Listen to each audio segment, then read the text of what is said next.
नमस्कार. मुंबई आउटलुकमध्ये आपलं स्वागत आहे.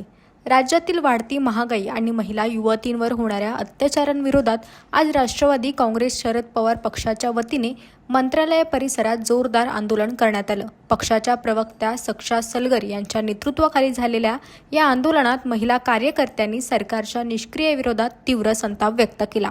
सुरुवातीला पोलीस प्रशासनाने आंदोलक युवतींना यशवंतराव चव्हाण प्रतिष्ठानमधून बाहेर पडण्यापूर्वीच रोखण्याचा प्रयत्न केला. मात्र कार्यकर्त्यांनी पोलिसांना चकमा देत थेट रस्त्याकडे धाव घेतली. आंदोलकांनी रस्त्यावरच ठिय्या मांडल्यामुळे मंत्रालय आणि कुलाबा परिसराकडे जाणाऱ्या मार्गावर प्रचंड वाहतूक कोंडी निर्माण झाली आणि काही काळ तणावाचं वातावरण निर्माण झालं.